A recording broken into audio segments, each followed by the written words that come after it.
Os filhos de Sem: Elão, Assur, Arfaxade, Lude e Arã. Olá, bem-vindos. Este é o Comentário Bíblico João 8:32. Olá, é um privilégio imenso estarmos aqui para mais uma exploração profunda do texto sagrado. Ler o capítulo 10 do livro de Gênesis é, para ser muito honesta, exatamente como ficar a ver os créditos finais de um filme no cinema. Pois é, o ecrã fica preto, não é? A música de fundo começa ali a tocar e de repente... Exato, somos bombardeados com uma lista interminável de nomes e nós sabemos, racionalmente, que toda aquela equipa de pessoas foi absolutamente essencial para que a obra existisse. Claro, os técnicos de som, os operadores de câmara, os carpinteiros dos cenários. Sim, sim.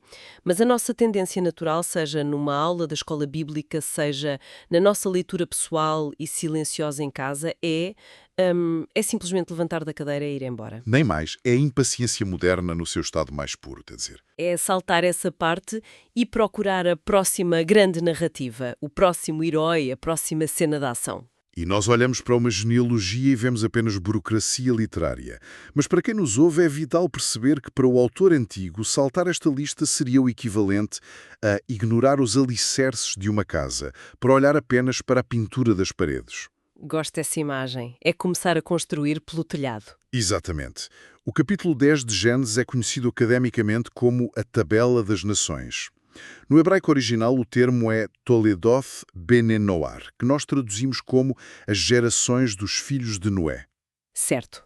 Portanto, o que temos em mãos não é um anexo aborrecido no fim de um livro, é o próprio guião estrutural da história humana. E a nossa missão nesta exploração profunda de hoje foca-se especificamente no versículo 22. Que é um versículo crucial. Sim, que diz o seguinte: os filhos de Sem: Elã, Assur, Arfaxade, Lude e Arã.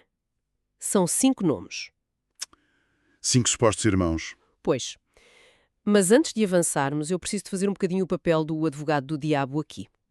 Porque existem listas de reis e genealogias noutras culturas antigas, certo? Muitas. Os babilónios tinham, os egípcios, os sumérios.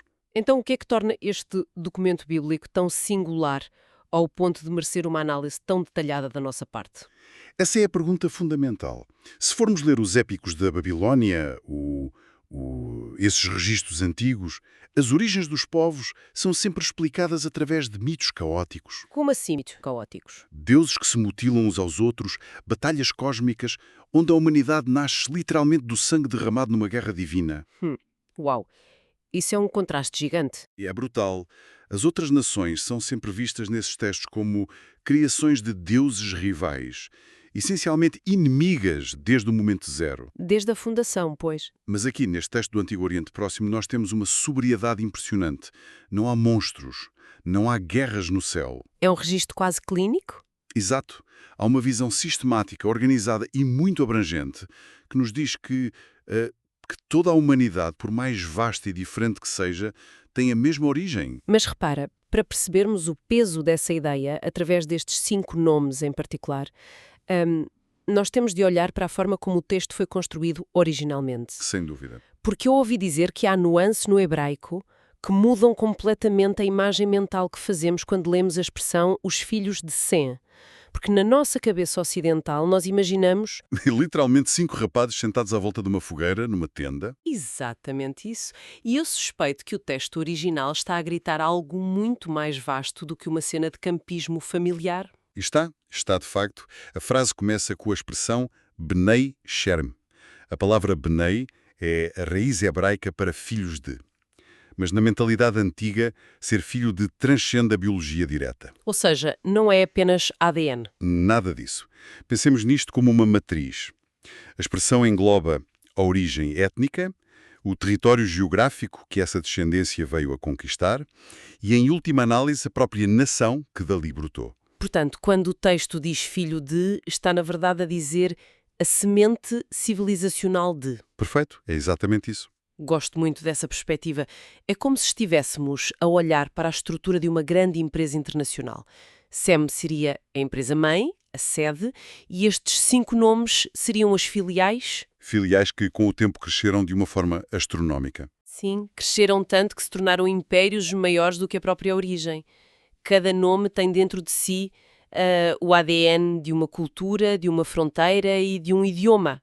E a própria estrutura gramatical reforça isso, não é verdade? Sim, é muito curioso. Porque o texto não foi escrito como nós escrevemos uma lista de supermercado. Pois não. Nós, nas nossas traduções ocidentais, usamos vírgulas para arrumar a frase de forma limpa. Elão, vírgula, Assur, vírgula e por aí fora. Para dar tempo para respirar. Exato, mas o texto hebraico original não usa essas pausas de respiração estruturadas dessa forma. Usa uma ligação contínua, uma letra assindética chamada Vav. Que funciona como o nosso E. Exatamente. Portanto, se lêssemos isto com o ritmo original hebraico, soaria como Elem, Ve-Assur, Ve-Arfaxad, Ve-Lud, Ve-Arã. Elão e Assur e Arfaxad e Lud e Arã. É como se o autor sagrado estivesse completamente sem fôlego. É essa a intenção literária. Não há estagnação, não há quebras. É uma torrente de vida contínua, onde um gera o outro que gera o outro numa avalanche de expansão. Uau! Isso obriga-me a trazer para a conversa o teólogo Gerhard von Rad, que tem uma visão fascinante sobre este capítulo. Von Rad é brilhante na análise de Gênese. É. Ele defende que a tabela das nações não é o que nós muitas vezes pensamos que é. Porque, sejamos francos, quando olhamos para a multiplicidade de nações e idiomas, e nós sabemos que a história da Torre de Babel vem logo a seguir no capítulo 11, Sim, no capítulo seguinte. a nossa leitura instintiva é ver isso como um quadro de fraturas, a humanidade dividida, caótica, espalhada e confusa. Mas o von Rad vira este tabuleiro completamente ao contrário. Pois vira, o Von Rad defende uma visão notavelmente universalista para este texto, o que é um choque autêntico de paradigma para a época. Sem dúvida. Ele argumenta que esta lista não é de todo o registro de uma maldição ou de um caos humano. Pelo contrário, ele vê o capítulo 10 como o cumprimento direto da bênção que Deus profere no capítulo 9. Quando ele abençoa Noé. Exatamente no versículo 1, quando diz a Noé e aos seus filhos: sede fecundos e multiplicai-vos. O Von Rad diz que esta longa sucessão de nomes ligados por I, é pura e simplesmente essa bênção divina em movimento. É a vida a expandir-se vitoriosamente pelo globo e a preencher a terra vazia. Nem mais. Espera aí, deixa-me intervir e fazer o papel de cética outra vez. Força.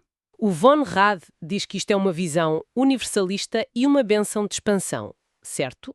Mas o Antigo Testamento está cheio de guerras territoriais e entre estas exatas nações. É um facto. O registro histórico a seguir a isto é um autêntico banho de sangue entre descendentes desta mesma lista. Como é que se reconcilia essa suposta irmandade universal, abençoada, com a realidade brutal da história antiga? Essa objeção é excelente. E a resposta está na diferença essencial entre a origem de uma coisa e a corrupção dessa mesma coisa. Explica lá isso melhor.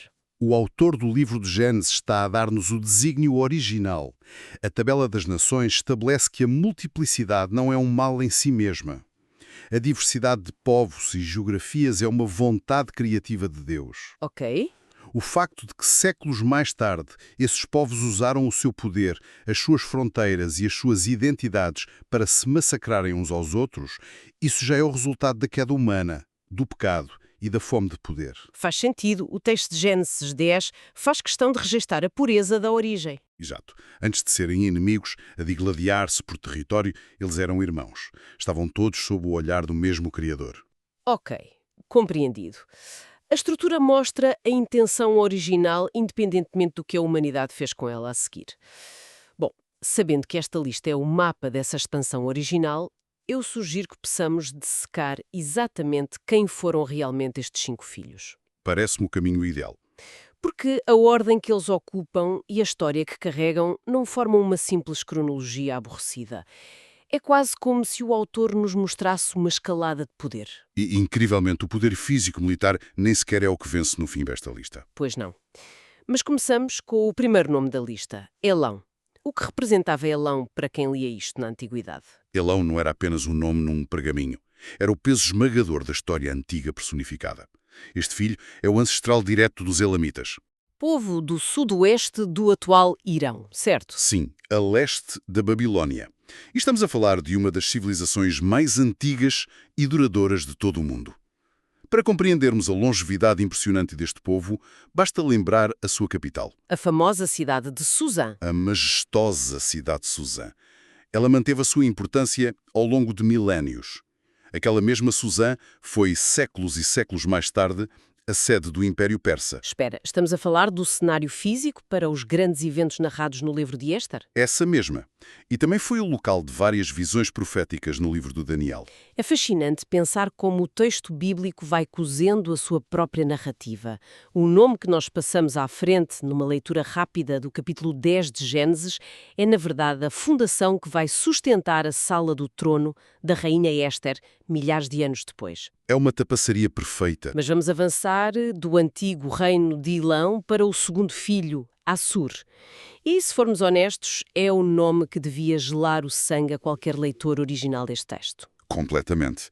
Assur é o epónimo dos assírios. E quando dizemos assírios no contexto antigo, estamos a evocar o império militar mais brutal, calculista e aterrorizador de toda aquela época. Eles não faziam apenas guerras normais, pois não? Longe disso. Eles sistematizaram o terror. O Império Assírio era uma máquina de guerra implacável.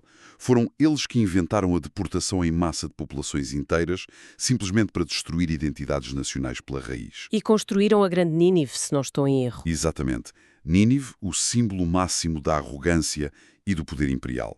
A cidade que o profeta Jonas tentou a todo o custo evitar, e com razão. E a própria capital religiosa deles chamava-se Assur, em honra a este ancestral da nossa lista. E aqui entra a tal ironia profunda da providência divina que estávamos a debater há pouco. O texto sagrado, que é inspirado pelo mesmo Deus que condena a violência e a opressão de Nínive em livros posteriores, ele aceita tranquilamente o nome de Assur na árvore genealógica de Noé. Sim, o nome está lá, intacto. Mostra que Deus governa a macrohistória, permitindo que até os impérios que mais tarde se levantam contra o seu povo tenham o seu lugar na cronologia da vida humana. É uma teia muito complexa entre a soberania divina e o livre-arbítrio das nações em corromperem-se. Verdade. Mas depois do terror assírio, nós entramos numa espécie de enigma com o quarto filho, Lud. E os historiadores parecem andar um bocadinho às apalpadelas aqui. Sim, a história antiga tem o condão de nos humilhar de vez em quando. Com Lud, deparamo-nos com o grande de parte desta lista de Sem. Há duas correntes principais e ambas com argumentos muito fortes. O que é que diz a primeira? Uma corrente identifica Lud como o ancestral dos lídios, na atual Turquia Ocidental, um povo de uma riqueza lendária. É de lá que vem o mito do rei Creso e foram eles que inventaram, segundo muitos estudiosos, o uso de moedas de metal para o comércio. Portanto, uma potência económica. Mas há uma alternativa? Uma outra corrente de estudiosos associa Lud a povos de origem norte-africana, que têm um nome semelhante. Isto deve-se a padrões muito complexos de migração no mundo antigo, que ainda hoje estamos a tentar decifrar. Ou seja, milhares de anos de história transformaram a árvore genealógica num enorme teste de paciência para os arqueólogos. Sem dúvida. É quase cómico pensar que nós temos descrições tão exatas de impérios sanguinários e de repente temos um filho que nos deixa a coçar a cabeça a perguntar em que continente é que a descendência dele foi parar. Mas essa incerteza só dá mais valor ao realismo histórico do texto. Nem tudo sobreviveu de forma óbvia. Sim, concordo. No entanto, é o quinto filho, Arão, que considero o verdadeiro clímax desta primeira parte da nossa análise. E não foi por causa de exércitos ou de dinheiro, mas por causa de palavras. Arão em especial, sem dúvida. Arã é o ancestral dos arameus. Eles habitaram extensas e cruciais rotas comerciais da Síria e de Mesopotâmia. Mas, como bem referiu, o legado deles foi algo que nenhuma espada do exército da Assur conseguiu destruir. O legado de Arã foi a língua. Sim, eles deram origem ao idioma aramaico. E para percebermos o impacto monumental disto, o império deles não foi feito de tijolos ou conquistas de território. Foi um império linguístico, intelectual e cultural. E quem nos ouve pode pensar agora, ok, criaram uma língua. Qual é o espanto nisso? Pois é, parece banal. Mas o espanto é o mecanismo de sobrevivência avassalador desse idioma. A melhor analogia que podemos usar hoje é a do próprio idioma inglês. Se nós pensarmos no inglês no mundo corporativo, na diplomacia internacional ou na tecnologia, não importa se estamos na China, no Brasil ou na Alemanha. Quando as pessoas precisam de se entender a um nível global, recorrem a uma língua franca. Exatamente. O aramaico foi o equivalente absoluto no antigo Médio Oriente. E a prova do seu poder avassalador está na própria sobrevivência da linguagem face aos impérios políticos. Repare, o Império Assírio caiu, o Império Babilônico ascendeu e depois caiu. O Império Persa dominou com uma força terrível e também ruiu. Sim, a história é um cemitério de impérios. E, através de todas essas imensas mudanças políticas, sabe que idioma é que todos esses conquistadores brutais tiveram de adotar para governar e comunicar com os seus povos vastos e diferentes? O aramaico. O aramaico. A administração pública de todo o mundo antigo funcionava literalmente na língua do quinto filho de Sem. E dentro das próprias escrituras, nós vemos essa infiltração cultural. Partes cruciais do livro do profeta Daniel e também de Esdras foram escritas em aramaico, não em hebraico. Mas a história de Arão não termina nos gabinetes diplomáticos da Babilônia ou da Pérsia. Há um fio condutor que puxa o aramaico até ao momento mais denso e transformador de toda a história humana.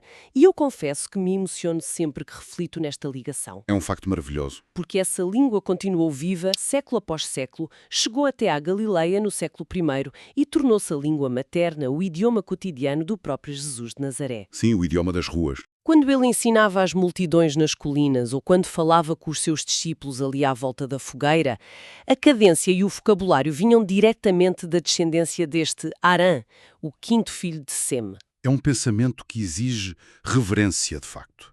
Porque nós vemos o ápice deste percurso linguístico na cruz do Calvário. O momento decisivo. No momento de maior treva, solidão e dor, a agonia de Cristo não foi gritada no hebraico clássico dos templos, nem no grego erudito dos filósofos, nem sequer no latim frio dos executores romanos. Não. O clamor que rasga o silêncio da história, Eloi, Eloi, lama sabachthani, que significa Deus meu, porque me desamparaste, foi proferido em puro aramaico. Uau! A providência divina não usou a descendência de Arã apenas para criar burocracia imperial. Não. Usou-a para preparar durante milénios as sílabas exatas com as quais o Salvador do mundo expressaria a dor extrema do sacrifício perfeito. É de arrepiar. É completamente avassalador. E é exatamente por não percebermos estas ligações que a nossa leitura instintiva das genealogias é muitas vezes tão pobre e tão aborrecida. Mas quem está atento, quem nos ouve com atenção, notou certamente uma omissão propositada nesta nossa conversa até agora. Uma omissão bastante cirúrgica, digamos. Sim, nós dissecámos detalhadamente Elão, Assur, Lud e Arã. Mas deixámos de fora o terceiro nome, aquele que está cirurgicamente posicionado no centro da lista. Arfaxad. E há um motivo excelente para isso. Pois há. Se Assur tinha os exércitos e Arã tinha a língua global, por que motivo o texto afunila de forma tão intencional nos versículos seguintes para seguir apenas a linhagem deste Arfaxado? Tem métricas completamente diferentes da grandeza aos olhos da história secular. Claramente. Arfaxad é o nome mais vital do ponto de vista teológico em toda esta tabela de nações. O seu peso histórico vem exclusivamente de ser o ancestral direto de Eber. Eber. Sim. E aqui a riqueza linguística do texto hebraico volta a dar-nos a chave dourada. No versículo imediatamente anterior à lista dos filhos, o versículo 21, o pai Sem recebe um título honorífico único em todo o capítulo. Ele é designado como Abi Kol Bené Eber. Exatamente. O que traduzido significa pai de todos os filhos de Eber. Mas qual é a importância crucial desse nome, Eber? A raiz da palavra Ever é a mesmíssima raiz linguística que vai dar origem mais tarde ao termo hebreus. Ah, os hebreus. Toda a linhagem que vai definir a identidade, a religião e a missão do povo escolhido de Deus tem os seus alicerces fincados aqui, em Arfaxad. Enquanto os seus irmãos construíam cidades imponentes com muralhas formidáveis e inventavam moedas ou linguagens diplomáticas, a linhagem de Arfaxad carregava algo muito mais duradouro e invisível. Uma promessa. Uma promessa pura. A partir dele, o livro de Gênesis estabelece uma linha reta e ininterrupta. Passa de Arfaxad para Eber, de Eber para Peleg, atravessando gerações de forma muito metódica até desaguar 2 capítulos à frente, no capítulo 12, na figura monumental de Abraão. Então, a Arfaxade é literalmente o canal, a artéria principal pela qual a linha messiânica e, consequentemente, a redenção da humanidade vai fluir. É o fio de ouro da humanidade. Mas isso traz-me uma dúvida existencial sobre os eventos que se seguiram a esta genealogia. E é aqui que eu gostava de introduzir as perspectivas de 2 estudiosos brilhantes que olharam para as peças deste quebra-cabeças com lentes bastante interessantes. Vamos começar por Ellen G. White. Muito bem. Ela escreve no seu clássico Patriarcas e Profetas um comentário fascinante. Nós sabemos que no capítulo a seguir a humanidade revolta-se na Torre de Babel, a linguagem é confundida e os povos são dispersos pela terra. A minha pergunta, e aquilo que me faz alguma confusão, é: a dispersão não foi um castigo? É o que parece à primeira vista. Como é que podemos ver o cumprimento de uma bênção através de uma punição divina aparentemente tão severa? A genialidade da análise de Ellen G. White está precisamente em descortinar o aspecto providencial dentro desse suposto castigo. Ela reconhece o orgulho gigantesco de Babel e a rebelião óbvia, mas ela argumenta que o resultado final, a distribuição forçada dos povos pelos vários continentes e regiões, serviu um propósito muito maior do que a simples punição punitiva. Foi mais do que um castigo, então. Foi uma estratégia divina executada com a máxima precisão. A tendência natural da humanidade caída era centralizar o poder, ficar confortavelmente no mesmo lugar e criar um império de arrogância que os afastaria para sempre do Criador. Mas ao confundi-los e espalhá-los por toda a terra, Deus garantiu algo vital. Garantiu que eles cumprissem finalmente a ordem original de Gênesis 9 de preencher a terra. Exatamente. Mas há mais. Ellen White defende que, ao migrarem estas várias linhagens, os filhos de Arfaxade, os descendentes de Arã, a malta de Alão, levavam consigo os fragmentos do conhecimento vivo do único Deus verdadeiro, que lhes tinha sido passado por Noé e Sem. Estavam a carregar a memória da salvação. Sim. Esta diáspora forçada impediu que o conhecimento do Criador ficasse trancado e isolado numa única cidade fortificada. Ao dispersar as nações, a semente da fé foi semeada pelos 4 cantos da família humana emergente. O que parece à primeira vista ser apenas uma lista burocrática de nações separadas, é, na visão de Ellen White, um complexo mapa de providência. Um mapa de providência. Uau! É daquelas expressões que deviam estar sublinhadas a marcador na margem de qualquer Bíblia em casa. Sem dúvida. E para acrescentar ainda mais profundidade a esta leitura cirúrgica, nós podemos trazer a perspectiva de John Wesley. Ele olhou para estes registros hebraicos com um assombro diferente, mas complementar. Wesley tinha um olhar muito analítico para a Bíblia. Sim. Wesley focou-se no rigor, na precisão exata de quem gerou quem, geração após geração. Pensemos no esforço gigantesco que era, numa cultura de tradição oral, preservar e depois transcrever com exatidão matemática uma corrente inquebrável de nomes, desde Sem até Abraão. Por que dar-se a esse trabalho monumental de registro? Para Wesley, a genealogia é a derradeira demonstração da constância e da fidelidade de Deus.